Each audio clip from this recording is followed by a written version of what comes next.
Alright, this is my Lightning Sorc 700 plus corruption build guide. We're going to talk about the gear, we'll talk about the passives, the skills, the blessings, and the idols. So to start with the gear, most important thing on your helmet is to have Lightning Blast and Lightning Crit multi.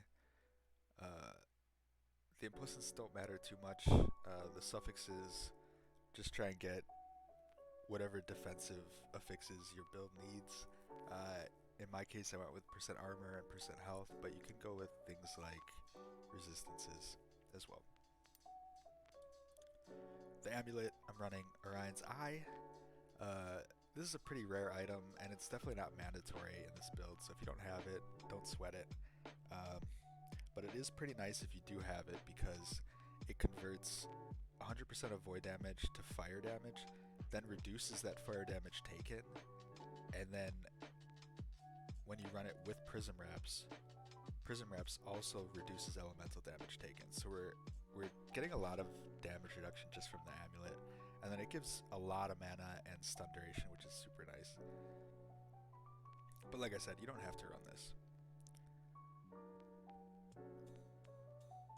Next we got the Scepter, Call Navarre's Claim, probably the best Lightning Sorc unique weapon in the game. Super easy to farm, super easy to get LP on. You want one with at least 2 LP so you can get spell mana cost reduction and crit strike multi on it. And then if you do find one with 3+ LP, just get any ailment on it is fine. But yeah, this Scepter is nuts. The only downside is mana converted to ward is kind of annoying. When it reaches full, it's going to go back to 0 and then give you a burst of ward. So you just have to make sure that you're casting when you're getting close to your max mana so it doesn't go back to 0. But there's some ways you can mitigate that as well. So next we got the Prism Wraps, super easy to find. Don't sweat it if you don't have LP on it. It's pretty hard to find with LP, but even just a 0 LP Prism Wraps is fine. Gives you a lot of base leech. Try and get a high roll on that if you can. This one's pretty damn low. But if you can get, 7-8%, that's solid. And then if you do find one with LP, try and get crit multi on it. Next we got the Catalyst. This is the only type of Catalyst you're going to want to run. It's the Crystal Skull. The reason for it is you want the implicit base 6% spell crit chance. That doesn't seem like a lot maybe, but if you look at my current spell crit strike chance, it's at 57%. If I take this off, it goes down to 24%. So base crit is actually insane, and you want to get it wherever you can. So this is the only Catalyst I would run. Set your loot filter to just look for Crystal Skulls, and then as soon as you find one, if it's not 6% roll on the implicit, then just use a rune on it and try and get it to 6%. And if it doesn't work, you just keep looking for them.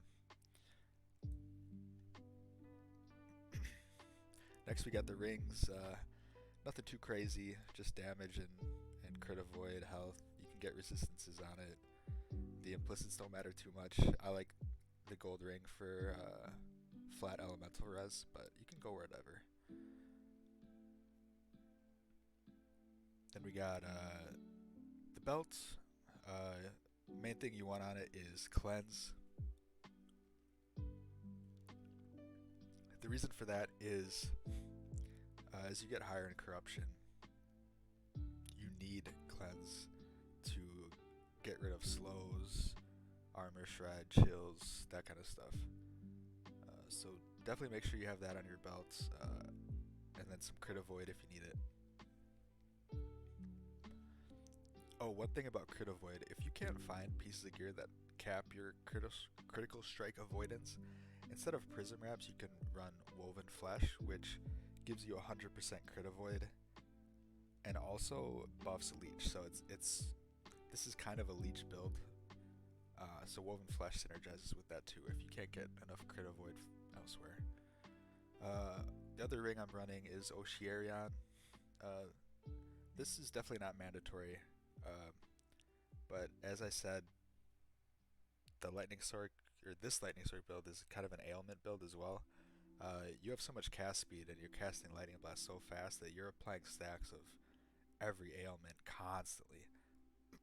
So being able to buff that with this ring is really nice, but like I said, not mandatory. Next we got the gloves. Cast speed is pretty nice on here. We got some flat int. The important ones I would say are the Armor Shred and the Leech Rate buff. You definitely need Armor Shred on your build because you cast so fast that you're going to get a lot of stacks on it. So definitely make sure you have it somewhere. I like it on the gloves. And then the Leech Rate just buffs all our sources of leech, which we have a couple. Boots, only thing you really need that's mandatory is the flat movement speed on the prefix. Otherwise you're just too slow. And then everything else can just be whatever you need to fill out your resistances, your health, your crit avoid, stuff like that. Twisted Heart of Eukaros is a relic. I would say this is mandatory for the build. What it does is whenever you cast an elemental spell, it takes some of your current HP and converts it to ward. And then we use all our forms of leech to get that health back. So this item lets us maintain between 2 and 4k ward constantly. Definitely would say it's core to this build. It also gives flat percent health. It gives +1 to all our elemental spells. Even the strength is pretty nice. I know people see strength on mage and they're like, what are you doing? But the thing about strength in Last Epoch is each point gives you 4% more armor. So 14 strength really adds a lot. And then there's some cast speed on there too. This item is pretty rare. I wouldn't say it's super rare, but it's very hard to find with the LP. I think in 150 kills of Emperor of Corpses, which is the boss that drops this, I think I only found like 3 with LP. So don't sweat it if you can't find one with LP. But if you do find one, getting Frailty on it is nice, assuming you don't have it elsewhere on your gear. You definitely want Frailty somewhere though. So that's it for the gear. So we can talk about idols.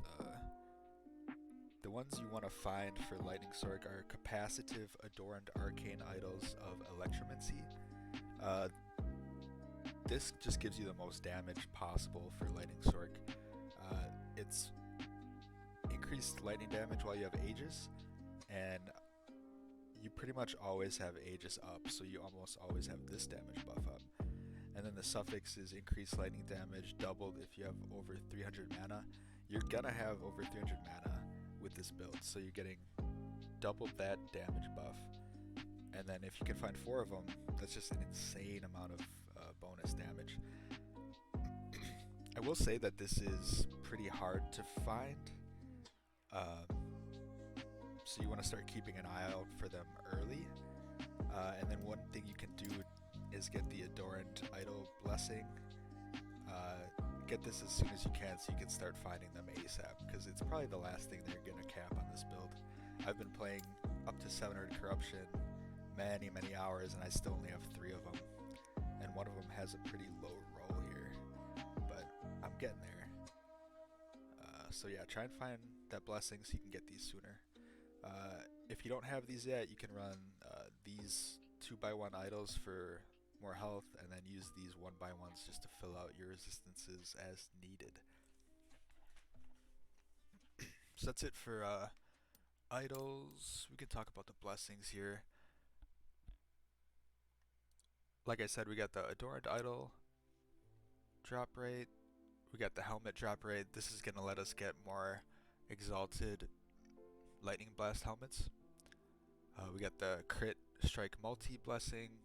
Definitely get this, because multi anywhere you can get it is super OP on this build, because we're critting so often. Then we got the Scepter, drop rate. This is so we can find more Culnivar's claims. We got the Lightning Shred on hit. We got Prefix Shard drop rate, plus 20% to all resistances, class specific shard drop rate, and then we got percent armor and flat armor as the last two blessings. So that's it for blessings. We can go over the passives here. We're going to start with 39 points in Mage. We're going to go 6 in Elementalist just for more damage. That gives us access to Mage Flurry, which is more cast speed, and CDR on our teleport. I'll talk about these three nodes. I don't see many people run these, but it's actually a huge amount of ward that you get on it. So reactive ward gives you a burst of ward when you drop below 70% HP. It's 10 ward per 10 health on a 12-second cooldown. Warding gives us 50% more ward retention, which is huge because our build defensively revolves around ward. Then Silver Rune increases the ward gained from this and reduces the cooldown of it proccing, so it goes from 12 seconds to 6 seconds. So we have this up very, very often. Very important to have these. Then the last one in the Mage tree is Knowledge of Destruction. Gives us more crit chance and crit multi. 68 points in Sorcerer. We got 5 in Arcane Momentum. This gives us the ability to accumulate Arcane Momentum stacks, which give us cast speed per stack. That enables us to get Essence of Celerity, which buffs the stacks of Arcane Momentum, giving us spell damage per stack. The stack's duration increases, and then we get move speed when we're at max stacks, which we're almost always at max stacks. So this is super nice. 8 points in Calculated Destruction. This gives us flat int and crit strike chance per int. We're trying to run between 35 and 50 int on this build, so that ends up being quite a bit of extra crit chance.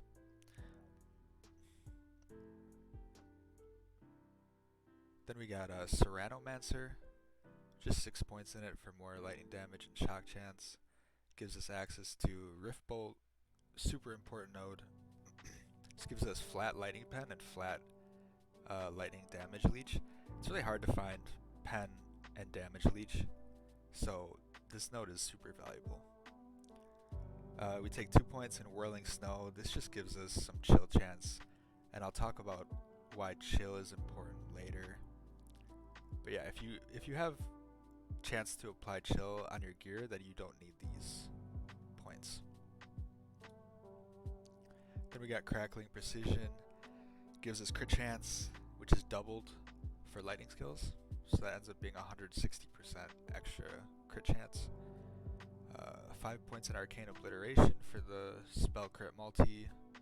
Like I said before, get crit multi anywhere you can because we're critting pretty much 100% of the time.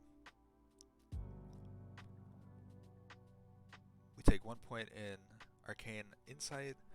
This gives us the chance to get a buff that increases our damage and ward retention.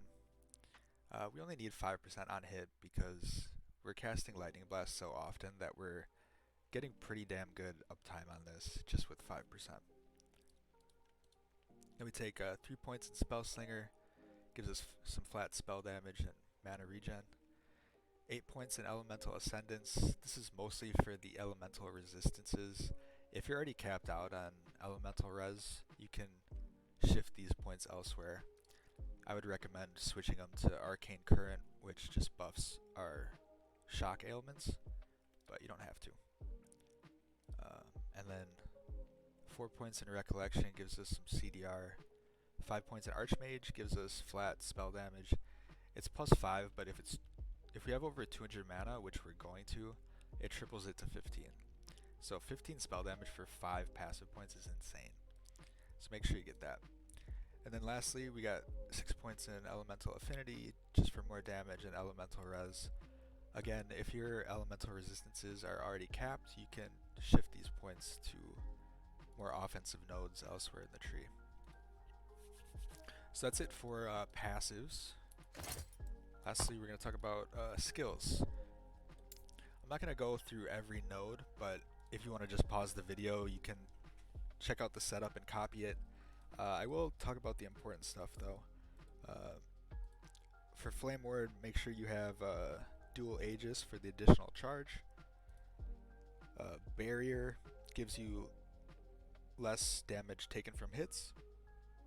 Super strong defensive ability. You can put more points in this if you want, or if you get a piece of gear that has like plus points to Flame Ward, dump up in this.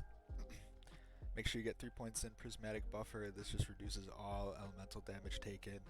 Synergizes super well with Prism Wraps and Orion's Eye. And then these 3 are pretty important. These give Flame Ward the ability to buff our damage. So this one increases our fire damage, but then if we take this node, it converts that buff from fire to lightning. So it actually makes it so Flame Ward is an offensive ability as well. Next we got Arcane Ascendance. This is basically our Super Saiyan nuke ability. Anytime there's a damage window on a boss, you pop this and just unleash hell. It's spec'd for single target ramping damage, so the longer you're in it, the more damage you're going to be doing. You're getting more spell damage while it's active, more spell damage per second, and more cast speed per second. Super strong ability. Next we got Static Orb. Again, you can just pause the video and check out the setup. Nothing too crazy here. This is our AoE clear ability. Next we got Focus. This is our mobility and mana regen ability. We take this over Teleport because we can make it teleport with the Conveyance node. So this is the most important point in here.